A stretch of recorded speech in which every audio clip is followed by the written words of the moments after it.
Welcome to Mastermind app GK. एक बार फिर से आप लोग का स्वागत है मास्टरमाइंड ऐप जीके में।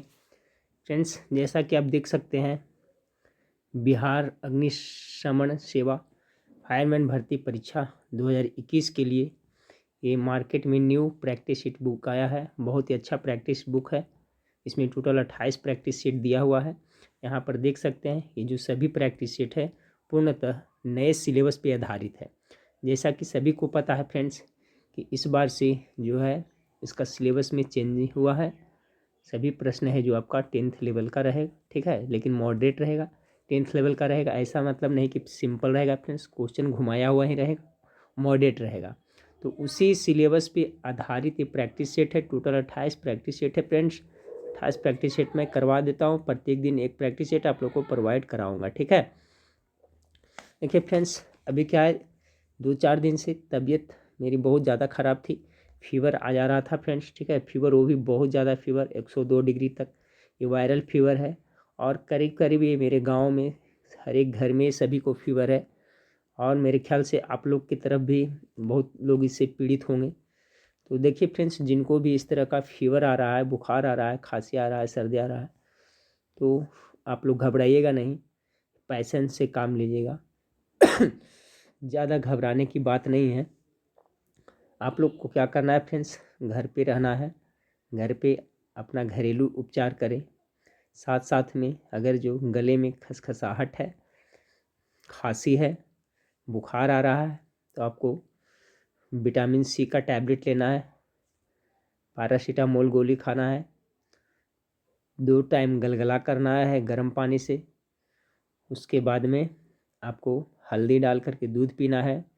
और स्टीम वाष्प लेना बहुत ज़रूरी है, ठीक है। जो आपका किसी पॉट में पानी को हीट कर दीजिए, उससे जो वाष्प निकलता है उसको दिन भर में 3 बार लेना है। इतना चीज़ करने के बाद फ्रेंड्स, खाने पीने में आपका रोटी सब्जी हरी सब्जी खाना है प्रत्येक दिन। और घर पे ही क्वारंटाइन रहें, घर पे ही अच्छी तरह से रहें, सब ठीक हो जाएगा कुछ दिन में। ये वायरल फीवर है, ऐसा नहीं कि एक को हुआ है, करीब करीब सभी को हो रहा है फीवर। और इसी को लोग कोई कोई कोरोना कह रहे हैं, मेडिकल टेस्टिंग कराने जा रहे हैं, पॉजिटिव कोरोना बता दे रहा है। और सबसे बड़ी बात फ्रेंड्स, ऐसी स्थिति में कोई भी आपका जान पहचान के हो, उनको प्राइवेट हॉस्पिटल में भर्ती नहीं करवाइएगा। वहाँ पर क्या होता है फ्रेंड्स, वहाँ पर धंधा हो रहा है। वहाँ पर क्या करता है कि आपका अंदर पेशेंट को ले लेगा, पैसा आपके पास जितना है 2-3 दिन में सब पैसा खींच लेगा। 3 दिन के बाद पेशेंट को मार देगा, पक्का मर जाएगा पेशेंट, मर जाएगा। उसके बाद में आपको दे देगा कि आपका पेशेंट मर गया। ठीक है फ्रेंड्स, इस तरह की चाल चली जा रही है, इस तरह की घटना घट रही है। क्यों वहाँ मर जाता है हॉस्पिटल में पेशेंट? एक तो उनको वहाँ खाने पीने के लिए कोई देखभाल नहीं कर देता है, बेड पे पाड़ देता है, और दूर से ही पैरासीटामोल वगैरह ये सब देता है, खाने के लिए कुछ नहीं देता है। तो आप समझ सकते हैं, जो आदमी को 4 दिन से बुखार लगा हुआ है, खाने का नहीं रहेगा तो उसका क्या हालत होगा। तो आप लोग सुरक्षित रहिएगा फ्रेंड्स, घर पे रहें। किसी को अगर सर्दी खांसी बुखार है तो, और एक बात फ्रेंड्स, आप लोग तुलसी एक काढ़ा बनाइए। काढ़ा सुबह शाम जरूर पीना आप लोग को। तुलसी का पत्ता उसमें डालें, दालचीनी डालें, गोलकी डालें, अजवाइन डालें, ये सभी का काढ़ा बना करके सुबह शाम 2 से 3 बार दिन में आपको लेना है, ठीक है। इसी तरह से करना है, घर पे रहना है। ध्यान रखिए आप फ्रेंड्स का, अगर किन्हीं भी आपके रिलेटिव में या कोई दोस्त का या किन्हीं को अगर ज़्यादा बुखार आ रहा है 102-3 डिग्री, तो उनको भूल करके भी पानी मत चढ़वाइएगा, ठीक है फ्रेंड्स। एक हाल ही की घटना, एक टीचर ही था फ्रेंड्स, कुछ दिन पहले उनको बुखार था 102 डिग्री, उसको पानी चढ़ा दिया। पानी चढ़ा दिया फ्रेंड्स, उसका फीवर है जो ब्रेन पे चढ़ गया और उनकी मृत्यु हो गई। तो देखिए, क्योंकि हाई टेम्परेचर में पानी चढ़ाया बिल्कुल नहीं जाता है, ठीक है। इसलिए पानी किसी को अगर चढ़ाता है जल्दी जल्दी में, ज़्यादा अकबक है, तो ऐसा नहीं कि स्लाइंग कर देंगे तो ठीक है, ऐसा बिल्कुल गलती नहीं करवाइएगा। ध्यान से रखिए फ्रेंड्स, तेज़ बुखार में अगर ये पानी चढ़ा देगा तो उनका ज़्यादा मृत्यु होने की चांस रहती है, क्योंकि उसमें और फीवर हाई हो जाता है और वो पेशेंट मर भी सकता है। तो इस बात पे विशेष ध्यान रखिएगा फ्रेंड्स, ठीक है। और सुबह शाम आप थोड़ा एक्सरसाइज भी कर लीजिएगा। तो जिनको भी किसी को अगर जो कोई इन्फेक्टिव है फ्रेंड्स, जो जिनको मतलब कि सर्दी खांसी जुकाम है या बुखार है, तो घबराइएगा नहीं। घर पे जो मैं उपाय बताया फ्रेंड्स, और आप लोगों को डिजिटल मीडिया के माध्यम से पता भी चल गया होगा, वही करिए, थोड़ा पैसा से रख के करिए, ठीक है, तो सब ठीक हो जाएगा। ठीक है फ्रेंड्स, तो चलिए वीडियो को शुरू करते हैं फ्रेंड्स। तबीयत तो बहुत ज़्यादा अच्छी नहीं है, इसलिए लाइव क्लास भी मैं नहीं ले पा रहा हूँ, लेकिन 1-2 दिन में थोड़ा सा और सुधार होगा तबीयत फ्रेंड्स, तो मैं लाइव क्लास भी आपका लूँगा और ये प्रैक्टिस से टोटल में करवा दूँगा। ठीक है, तो चलिए वीडियो को शुरू करते हैं फ्रेंड्स। वीडियो अच्छा लगे तो लाइक कर दीजिएगा, दोस्तों में शेयर करिएगा। आज का पहला सवाल देखिए मैथमेटिक्स का है। तो मैथमेटिक्स का सभी का सोल्यूशन मैं भी नहीं दे पाऊँगा फ्रेंड्स, इसका मैं लैपटॉप पर कर करके बढ़िया से सोल्यूशन दे दूँगा। कुछ कुछ को देखते चलते हैं। देखिए नया पैटर्न पर नया सिलेबस पे एक प्रैक्टिस सेट दिया, किस तरह का दिया है देख लें। पहला है देखिए मैथ का है, दो बेलनों की त्रिज्याओं का अनुपात 2:3 है। जब उनकी ऊंचाई का अनुपात इतना है तो उसके वक्र सतह के क्षेत्रफल का अनुपात क्या होगा। तो ये सिंपल है फ्रेंड्स। देखिए इसमें दो बेलनों की त्रिज्याओं का अनुपात और ऊंचाई का अनुपात दिया हुआ है, तो वक्र सतह के क्षेत्रफल का अनुपात बराबर फार्मूला होता है त्रिज्या का अनुपात गुना ऊंचाई का अनुपात होता है। ठीक है, यानी त्रिज्याओं के अनुपात गुना ऊंचाई का अनुपात, तो सिंपल है ये 2/3 और गुना कर देना है 5 कितना 3, 5 दूना 10/9, यानी कि 10/9 किस में आपका आ रहा है, 10/9 बी आ रहा है। पहला का right answer option number B होगा। याद रखिएगा कि वक्र सतह के क्षेत्रफल का अनुपात बराबर फार्मूला ही होता है। ठीक है फ्रेंड्स, मिलन के आपका जो वक्र सतह है उसका क्षेत्रफल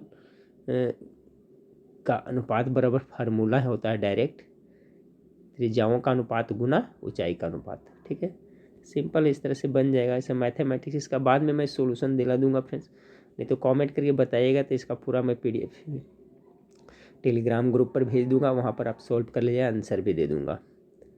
ठीक है, चलिए आगे देखते हैं। देखिए ये सब कुछ कुछ है जिसको नज़र से देखते चलिए। 6 नंबर सवाल है, एक सम अष्टभुज के प्रत्येक आंतरिक कोण का माप क्या है। तो देखिए सम अष्टभुज के प्रत्येक आंतरिक कोण के फार्मूला होता है फ्रेंड्स फार्मूला होता है इसका n-2 इंटू 180 बटा होता है आपका n जहाँ क्या है आपका भुजाओं की संख्या है। 8 यहाँ मान पुट करिएगा तो सोल्व करिएगा तो आ जाएगा आपको 135 डिग्री। ठीक है, यहाँ भी 8 रखिएगा और यहाँ भी कितना रखिएगा 8 रखिएगा तो कितना आ जाएगा 135 आ जाएगा। तो फार्मूला याद रखिएगा।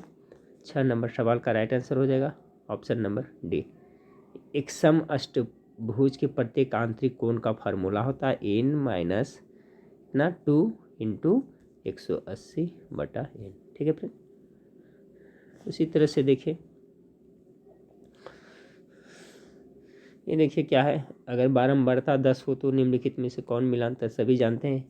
10 का ये 4 काट दिए कितना हो गया 5, तो 5 2 हो जाएगा इसी तरह से। ठीक है, यानी कि ऑप्शन नंबर 20 का करेक्ट आंसर होगा 8 का। मैथ का देखिए इस तरह का लेवल दिया है आपको प्रैक्टिस सेट में। 11 नंबर सवाल देखिए क्या है, हिंदी से है। महोत्सव का सही संधि विच्छेद क्या होगा, बहुत बार बता चुके हैं।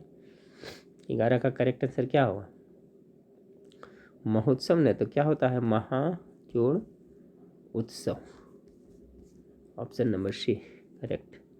ठीक फ्रेंड्स, अभी मैं पूरी तरह से ठीक नहीं हुआ फ्रेंड्स, ठीक है, इसलिए आवाज़ भी आप लोग को पता चल रहा होगा। लेकिन चलिए शुरू करते हैं, धीरे धीरे पढ़ाई जारी रखिए और आप लोग भी अलर्ट रहिएगा, घबराइएगा नहीं। हॉस्पिटल तो भर्ती बिल्कुल नहीं होना, किन्हीं को अगर दिक्कत है कोई भी रिलेटिव में तो मैंने जो बताया तेज़ बुखार में पानी भी नहीं किन्हीं को चढ़वाना, घर पे रह करके सारा चीज़ करते रहिएगा, 2-4 से 5 दिन में सब ठीक हो जाएगा।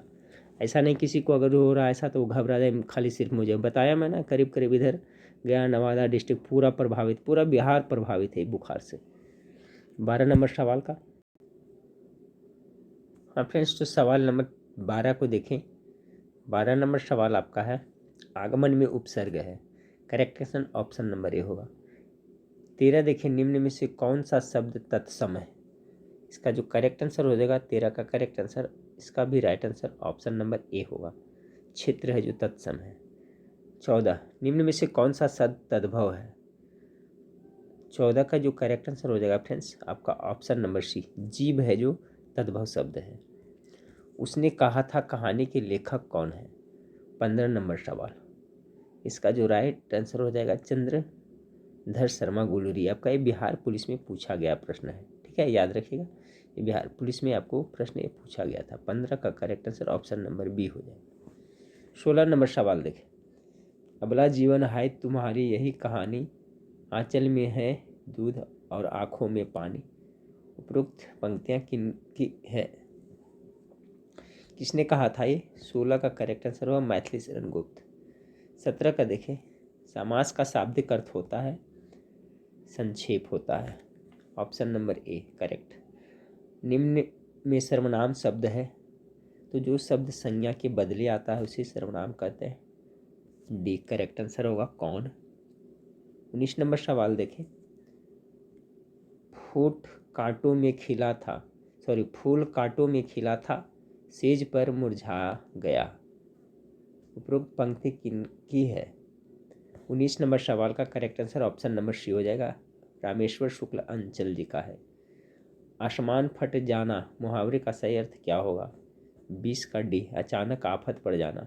जैसे फ्रेंड्स अभी अचानक आसमान फटा हुआ है पूरे संसार पे, पूरे भारत पे, पूरे बिहार में, सभी जगह फ्रेंड्स आसमान तरह से अचानक आफत पड़ जाना। ये कोरोना का जो है महामारी जिस तरह से फैल रहा है, साथ साथ में जो वायरल फीवर फैल रहा है फ्रेंड्स, तो आसमान फट जाना का मतलब यही होता है आफत आ पड़ना, ये आफत ही है।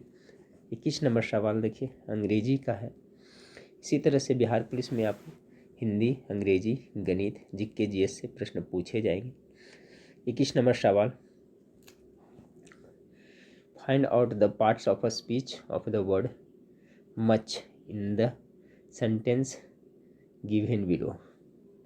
21 नंबर सवाल का राइट आंसर हो जाएगा ऑप्शन नंबर डी एडजेक्टिव, ठीक है। There is much truth in what he says, तो क्या है? एडजेक्टिव है, ठीक है। मच इस वाक्य में नाउन ट्रूथ का क्वालिफाई कर रहा है, विशेषता बता रहा है, ठीक है, इसलिए आपका ये मच है जो क्या है? एडजेक्टिव है। 22 नंबर सवाल को देखें। Sorry, I saw him opening the box. 22 का राइट आंसर होगा option number B, he was seen opening the box, ठीक है। इसका जो करेक्ट आंसर हो जाएगा 22 नंबर सवाल का 22 का बी हो जाएगा, ठीक है। ये आपका I saw him opening the box active voice हो गया, इसका पैसिव वॉइस में शायद कर रहा है, लिखा नहीं है। इसका राइट आंसर हो जाएगा 22 का B, I saw him opening the box. देखिए वाक्यों का सही पैसिव वॉइस आपका यही होगा, पैसिव वॉइस में पूछ रहा है। Choose the correct spelling of the word given in the options. Choose the correct spelling of the words given in the options. Language किस तरह से लिखा जाता है? तो इसका करेक्ट आंसर हो जाएगा ऑप्शन नंबर बी, लैंग्वेज,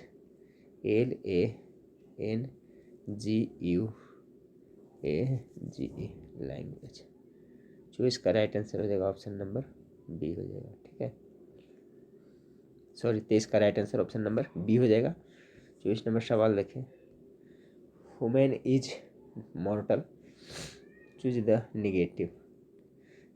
सही बात है फ्रेंड्स, मानव है जो आदमी है जो मरणशील है होता है, इसका निगेटिव क्या होगा? 24 नंबर सवाल का correct answer B, human is immortal, ये निगेटिव हो गया, ठीक है। ये कह रहा था मोर्टल, ये कह रहा इमोर्टल, तो 24 का करेक्ट आंसर हो जाएगा option number B, human is immortal. Human is mortal मरणशील है, चूज द निगेटिव, यही होगा निगेटिव इसका। 25 का देखिए, fill in the blank with correct word group. He खालिस्तान द स्ट्रेंज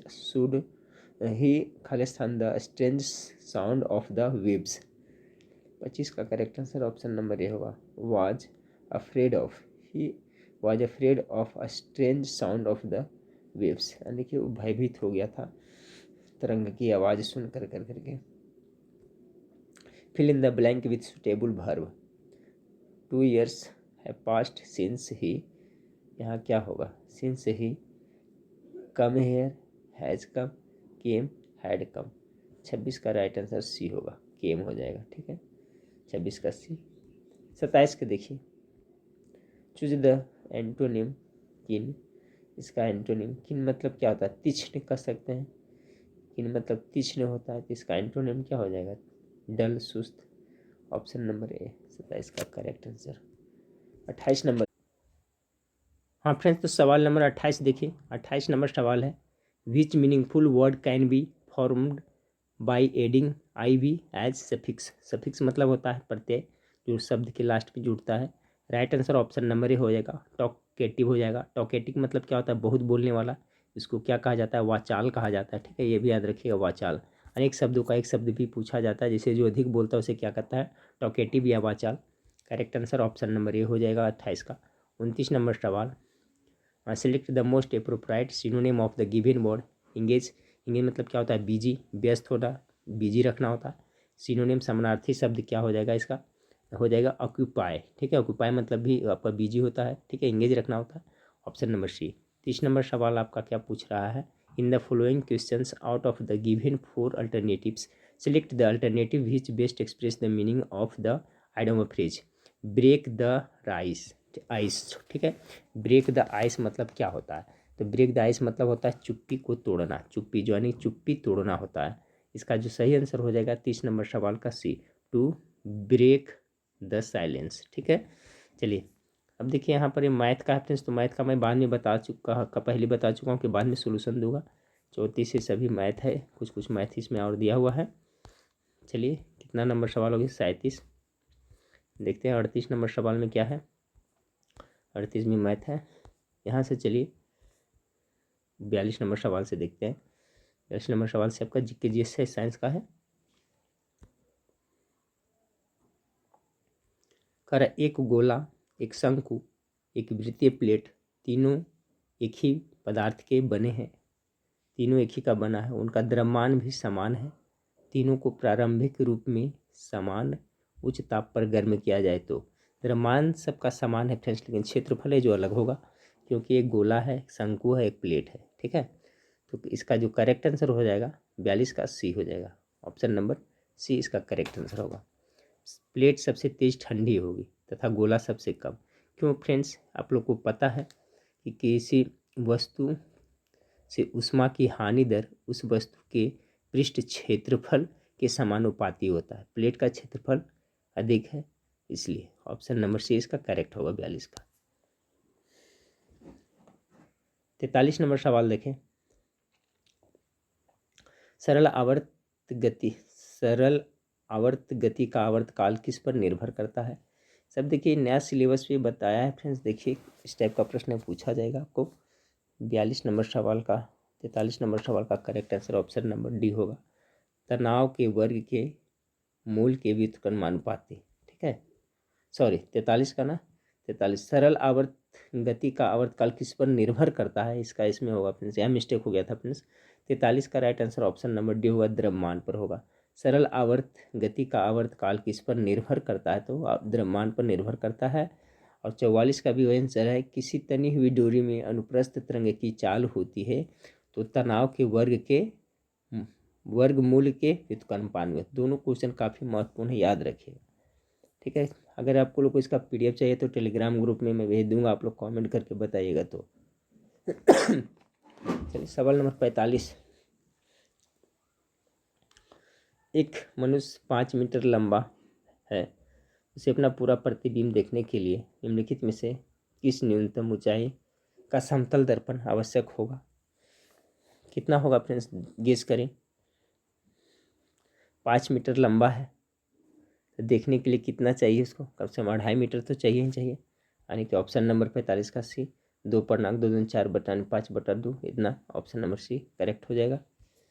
46 नंबर सवाल, अति चालक की चालकता, अति चालक की चालकता क्या होगा?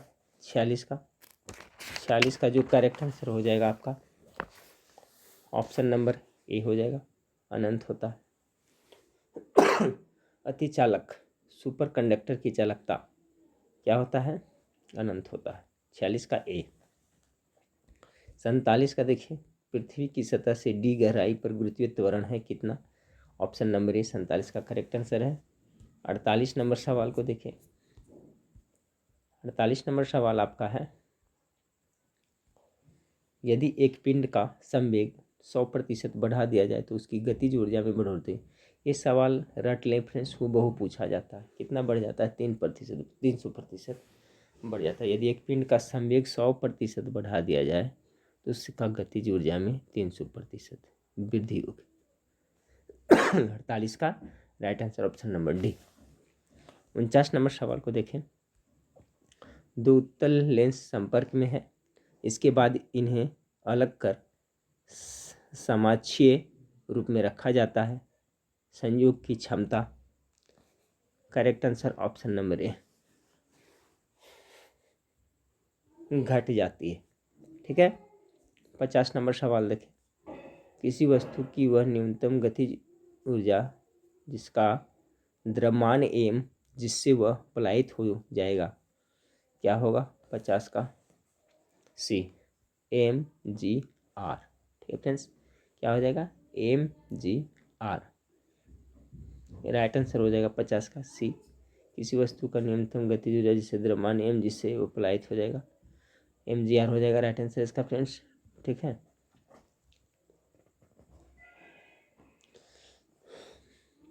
जैसे प्लायन वेग के बारे में भी आप लोग को पता होगा फ्रेंड्स। प्लायन वेग कितना है पृथ्वी पर? 11.2 किलोमीटर, याद रखिएगा, किलोमीटर प्रति सेकेंड है प्लायन वेग। इसी इतने ही वेग से किसी वस्तु को भेजिएगा तो वापस नहीं आएगा पृथ्वी पर। अब 51 नंबर सवाल को देखें।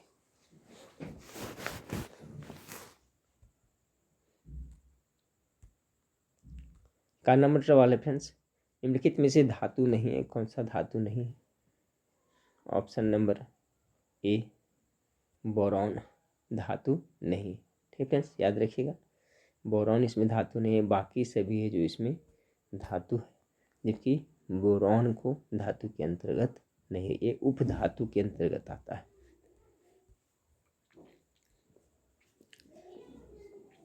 जल कांच का मुख्य अवयव है। जल कांच का मुख्य अवयव है। Option number B, sodium silicate. सामान्य एल्कोहलों के ऑक्सीकरण से बनता है। 53 नंबर सवाल का right answer option number C. ये फ्रेंड्स ज़्यादा बोलने में परेशानी हो रही है, इसलिए मैं शॉर्ट में आपको एक बार पढ़ करके बढ़ता जा रहा हूँ, क्योंकि तबीयत बहुत अच्छी नहीं है। 53 का सी। 54, फेरस सल्फेट से लोहा को निम्न में से कौन सा धातु विस्थापित करेगी? Option number C correct answer, zinc. किस तत्व में डी इलेक्ट्रॉन है? Option number A right answer. फेन प्लवन विधि किस खनिज की सांद्रता बढ़ाने के लिए प्रयोग की जा सकती है? Correct answer option number A, chalcopyrite. किसी आवर्त में बढ़ता हुआ परमाणु क्रमांक संकेत करता है? किसी आवर्त में बढ़ता हुआ परमाणु क्रमांक संकेत करता है? Right answer option number B, विद्युत धनात्मक गुण का घटना।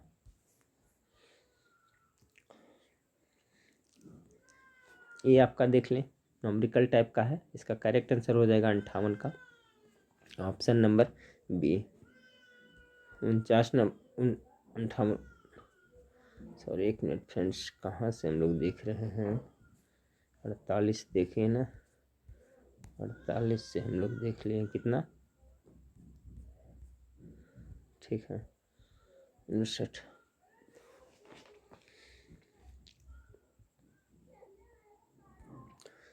ताला कुंजी का सिद्धांत संबंधित है, ये अच्छा सवाल है। 59 का राइट आंसर सी, एंजाइम क्रिया से। ठीक है, याद रखिएगा, ये जो आपका ताला कुंजी का सिद्धांत है एंजाइम क्रिया से संबंधित है।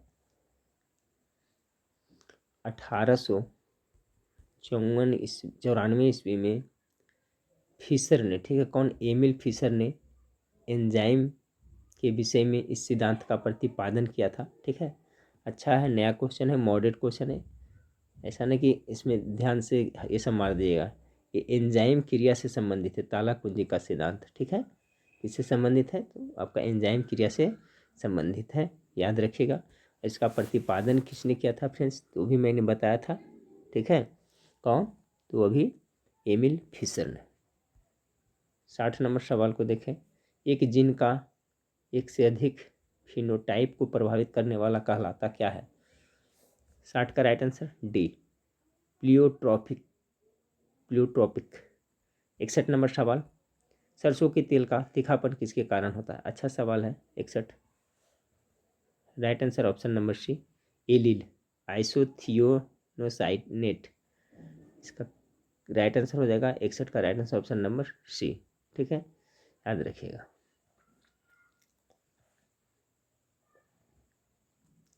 62 विकासवाद का सिद्धांत किसने प्रतिपादित किया था? Charles Darwin. Option number C correct answer आपका। 62 का right answer option number C होएगा, चार्ल्स डार्विन ने किया था ना। इन्होंने एक बुक लिखा था द ओरिजिन ऑफ स्पीसीज, याद रखिएगा इसका। और प्राकृतिक वर्ण का सिद्धांत यही दिया था चार्ल्स डार्विन ने। प्रोटीथीरिया का विकास हुआ था। 63 नंबर सवाल, करेक्ट आंसर ऑप्शन नंबर सरीसृप से। चलिए सवाल नंबर 64, मोती का उत्पादन करने वाला जंतु किस संघ के होते हैं? बहुत इंपॉर्टेंट सवाल है 64 का, गेस करिएगा। 64 का correct answer option number Mollusca का। स्क्वेमस इपिथेलियम की भी कोशिकाएं होती है। 65 का correct answer option number C, चपटी और टाइल जैसे। 66 बहुत लंबा आंसर दिया इसमें। 66 नंबर सवाल आपका है, निम्न में से कौन सा कथन असत्य है? 66 का correct answer option number D, उपरोक्त में से कोई नहीं, सभी कथन है जो सत्य है। सतह से हवा में मार करने वाली आकाश मिसाइलें के एयरफोर्स संस्करण का ओडिशा के चांदीपुर निकट एकीकृत परीक्षण रेंज सफल परीक्षण किया। सही। आकाश मिसाइल 25 किलोमीटर तक मार कर सकती है, यह 60 किलोमीटर तक की युद्ध सामग्री। सही। आकाश का सैन्य संस्करण सही। सॉरी। 67 निम्न में से कौन से पारिस्थितिकी तंत्र में कुल प्राथमिक उत्पादन की दर सर्वाधिक होती है? 67 का राइट आंसर होगा प्रवाल सेल के। ठीक है, अच्छा सवाल है। कौन से पारिस्थितिकी तंत्र में कुल प्राथमिक उत्पादन की दर सर्वाधिक तो होता है परवाल सेल का ही होता है ना। 67 का सी। 68 नंबर सवाल देखें, CTBT, ठीक है, comprehensive nuclear test ban treaty का अस्तित्व में आया था। सभी नाम सुनेंगे फ्रेंड्स। अमेरिका ने बहुत जोर भी दिया था, चाइना ने बहुत जोर दिया कि भारत इस पर हस्ताक्षर करे। ठीक है, तो आपका 58 नंबर सवाल का 68 नंबर सवाल का राइट आंसर बी, 1996 में। 69 नंबर, कौन सुमेलित नहीं है? राइट आंसर डी, 5 अक्टूबर अंतर्राष्ट्रीय वृद्धजन दिवस। ये सुमेलित आपका नहीं है, क्योंकि फ्रेंड्स 5 अक्टूबर को क्या मनाया जाता है? अंतर्राष्ट्रीय शिक्षक दिवस प्रतिवर्ष 5 अक्टूबर को मनाया जाता है, याद रखिएगा। ठीक है, अंतर्राष्ट्रीय शिक्षक दिवस 5 अक्टूबर को मनाया जाता है, अंतर्राष्ट्रीय शिक्षक दिवस। और बिहार में शिक्षक दिवस कब मनाते हैं ये सबको पता होगा फ्रेंड्स, इसका जवाब कमेंट करके बताइएगा। बाकी देखिए 16 अक्टूबर याद रखिएगा, सही है। 9 अक्टूबर डाक दिवस, सही है। 8 अक्टूबर भारतीय वायुसेना दिवस, सही। सृजन प्रकाश किससे संबंध है? बहुत अच्छा सवाल है इस खेल से।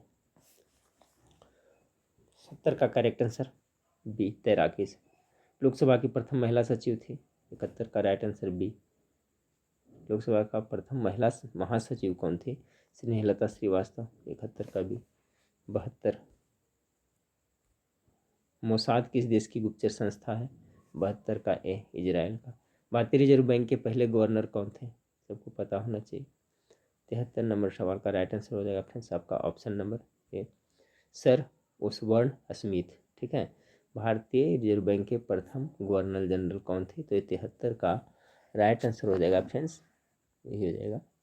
ठीक है, और अगर जो आपको पूछा जाए भारतीय रिजर्व बैंक के प्रथम भारतीय गवर्नर कौन थे, तो CT देशमुख सबको पता है। ठीक है, RBI के प्रथम गवर्नर जनरल थे, लेकिन भारतीय पूछेगा तब, ऐसे पूछेगा तो यही हो जाएगा इसका right answer. Sir Osborne Smith. जैन परंपरा के अनुसार पहले तीर्थंकर कौन थे? ऋषभदेव। 24वें थे महावीर। 75 नंबर देखें। मोहम्मद गौरी ने जयचंद को किस युद्ध में पराजित किया था? 75 काशी चंदावर। 1154 चंदावर की लड़ाई हुई थी, सभी याद रखिएगा। तराइन का प्रथम युद्ध वियतनाम हुआ था, द्वितीय हुआ था चंदावर का युद्ध 94 में हुआ था, तराइन का युद्ध फिर 1215 में हुआ था, ये सब दिया हुआ फ्रेंड्स। लेकिन इसका जो करेक्ट आंसर हो जाएगा ऑप्शन नंबर सी, चंदावर का युद्ध में। ठीक है, चंदावर का युद्ध 1194 में मोहम्मद गौरी ने कनौज के चंदावर। यहाँ पर आपको मोहम्मद गौरी ने जयचंद को किस युद्ध में हराया था? तो ही चंदावर का युद्ध में हराया था मोहम्मद गौरी ने। भारतीय राष्ट्रीय कांग्रेस का अध्यक्ष निर्वाचित होने वाला प्रथम यूरोपीय कौन था? 76 का पहले बताया हुआ क्वेश्चन है, option number B, George Yule. ठीक है, प्रथम ये एक तरह से कह सकते हैं अंग्रेज भी थे भारतीय राष्ट्रीय कांग्रेस के अध्यक्ष चुने जाने वाले। 76 हो गया फ्रेंड्स। तबीयत खराब है फ्रेंड्स, इसलिए अच्छा से बोल भी नहीं पा रहा हूँ, फिर भी एक प्रैक्टिस सेट मैं दे देता हूँ। तबीयत ठीक होगा फ्रेंड्स तो पुनः मैं आपको लाइव सिलेबस के अनुसार सभी करा, तब तक आप लोग वेबसाइट पे जरूर पढ़ेगा अभी। ठीक है फ्रेंड्स, वेबसाइट पे बहुत सारा मटेरियल डाला हुआ है। वेबसाइट का नाम आप लोग को पता है, gkmastermind.com, गूगल में सर्च करिएगा। 77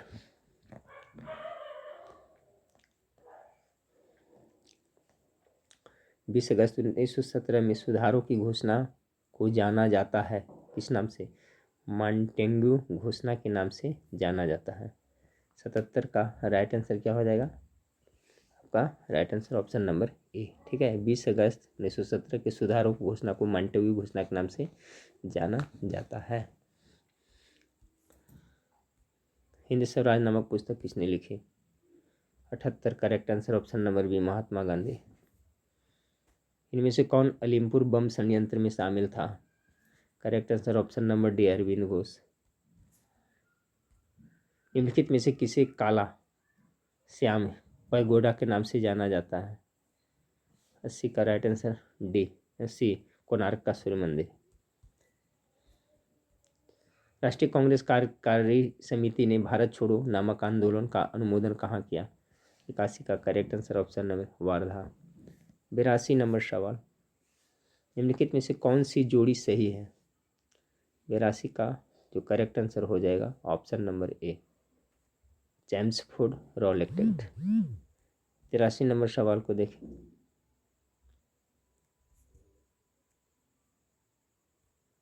निम्नलिखित में से अग्नेय शैल कौन सी है? निम्नलिखित में से अग्नेय शैल कौन सी है? 83 का जो करेक्ट आंसर हो जाएगा फ्रेंड्स ऑप्शन नंबर डी हो जाएगा। ठीक है, 83 का right answer option number D हो जाएगा, ग्रेनाइट। 84 नंबर सवाल को देखें। स्वतंत्र भारत की सबसे पहली बहुउद्देशीय परियोजना है? ये क्वेश्चन को पुनः एक बार देख ले फ्रेंड्स। निम्नलिखित में से अग्नेय शैल कौन सी है? 83 का right answer option number D, granite. 84 number सवाल को देखें। स्वतंत्र भारत की सबसे पहली बहुउद्देशीय परियोजना कौन सी है? 84 का correct answer option number B हो जाएगा, दामोदर। 85 नंबर, निम्नलिखित में से वे पहाड़ियाँ कौन सी है जो पूर्व और पश्चिम घाटों को जोड़ती है? तो इसका करेक्ट आंसर कौन सा होगा? 85 का सी हो जाएगा, नीलगिरी। 86 नंबर सवाल को देखें। यूरोपीय राष्ट्र ने अफ्रीका का आपसी बंटवारा किस वर्ष किया? यूरोपीय राष्ट्रों ने अफ्रीका का आपसी बंटवारा किस वर्ष किया? 86 का right answer option number B हो जाएगा। कब किया था? 1985। भारत का कौन सा राज्य है? भारत कौन सा राज्य है? 87 का कल्याणकारी राज्य का उदाहरण है Bharat. 88 war and peace, Leo Tolstoy ने लिखा है, ऑप्शन नंबर सी। 88 का राइट आंसर हो जाएगा ऑप्शन नंबर सी हो जाएगा, लियो वॉर एंड पीस। अच्छा है, किसने लिखा है? तो लियो टॉल्स्टॉय लिखा है। चलिए 89 नंबर सवाल को देखते हैं। निम्न में से कौन सी मदें समवर्ती सूची के अंतर्गत आती है? 89 का correct answer option number B, मजदूर संघ है जो आपका समवर्ती सूची के अंतर्गत आते हैं। 89 का बी। 90 नंबर सवाल को देखें। 90 नंबर सवाल है, वर्ष 1956 में भारत में राज्यों का पुनर्गठन का क्या आधार था? तो भाषा के आधार पर हुआ था, सभी को पता है, ऑप्शन नंबर ए, भाषा के आधार पर ये हुआ था फ्रेंड्स। और ये प्रथम राज्य कौन था? तो आंध्र प्रदेश था, भाषा के आधार पर गठन वाला, याद रखिएगा। ठीक है, ज़्यादा एक्सप्लेन नहीं कर पा रहा हूँ फ्रेंड्स, क्योंकि बोलने की उतनी अभी हिम्मत नहीं हो पा रही है, तबीयत अच्छी नहीं है। किस संवैधानिक संशोधन विधेयक द्वारा संसद ने मतदान की आयु को कम कर 21 से 18 वर्ष किया था? 61वां, ऑप्शन नंबर सी। 91 का राइट आंसर ऑप्शन नंबर कितना? सी। और ये कब हुआ था? याद रखिएगा, 1989 ईस्वी में संशोधन हुआ था, जिसमें 21 से घटाकर 18 किया गया। 61वां। 52 नंबर सवाल देखिए फ्रेंड्स, आर्थिक सुधार के प्रमुख घटक है? 92 का correct answer option number C, स्थिरीकरण कार्यक्रम, संरचनात्मक समायोजन। 93 नंबर सवाल को देखें। 93 नंबर सवाल है, 2011 की जनगणना के अनुसार बिहार में प्रति इतना पुरुषों पर स्त्रियों की संख्या कितनी? 93 correct answer option number B, 918। अगला सवाल है आपका फ्रेंड्स, 2011 की जनगणना के अनुसार भारतवासियों की औसत आयु क्या थी? 94। 94 का right answer option number C. Option number C कितना है आपका? 64.6 वर्ष। सूर्य का प्रकाश, तापमान, वर्षा, दाब तथा वायु वेग एक साथ क्या बनाते हैं? चलिए 95 नंबर सवाल, right answer option number C, जलवायुवीय कारक बनाते हैं। 96 नंबर सवाल, महात्मा गांधी के द्वारा भारत छोड़ो आंदोलन का प्रारंभ हुआ था? 42 में ना, 96 का right answer option number B. समुद्री मार्ग से विश्व का परिभ्रमण सबसे पहले किसने किया था? सबसे पहले आपका कौन किया था बताएं फटाफट? 97 का मैगल ने किया था, ऑप्शन नंबर बी। चलिए फ्रेंड्स 98, हाल ही में किस राज्य ने विश्व निमोनिया दिवस के अवसर पर सांस अभियान शुरू किया है? 98 का right answer option number B, Odisha. 99 नंबर सवाल को देखें फ्रेंड्स, BCCI ने चयनित समिति के अध्यक्ष के रूप में किसे नामित किया है? 99 का right answer option number B, Chetan Sharma. 100 number सवाल लिखा हुआ है फ्रेंड्स आपका, नामक विशेष जागरूक अभियान किसने शुरू किया था? ठीक है, करा फ्रेंड्स, पैसों नोको रोको मत। ठीक है, पैसों नोको रोको मत, ये आपका हज लगा हुआ है। और पैसों नोको रोको मत नामक निवेशक जागरूक अभियान शुरू किया गया किसके द्वारा? 100 का राइट आंसर ऑप्शन नंबर है, IDFC म्यूचुअल फंड के द्वारा। देखिए फ्रेंड्स, ये 100 प्रश्न था, जिसमें मैथ का कुछ सवाल को छोड़ दिए फ्रेंड्स, बाकी करीब करीब सभी को देखे हैं। तबीयत बहुत अच्छी रहनी है ना, कारण सभी कंटिन्यू वीडियो आप लोग को नहीं प्रोवाइड करा रहा हूँ। जैसे तबीयत ठीक हो फ्रेंड्स, सिलेबस के अनुसार, और ये प्रैक्टिस सेट जो फायरमैन का आया हुआ है मार्केट में, सिलेबस के अनुसार 10वीं सब मैं करा दूंगा। तब तक फ्रेंड्स जाइए वेबसाइट पे, आप लोग पढ़िए, उस पर बहुत सारा मटेरियल दिया हुआ है जीके मास्टरमाइंड, उसका लिंक इसमें दे देंगे, नहीं तो जीके मास्टरमाइंड गूगल में सर्च करिएगा, देखिए सब तरह का आपको मिल जाएगा सिलेबस के अनुसार पढ़ाई के लिए। नेक्स्ट वीडियो में फिर मिलते हैं, देखने के लिए थैंक यू, धन्यवाद।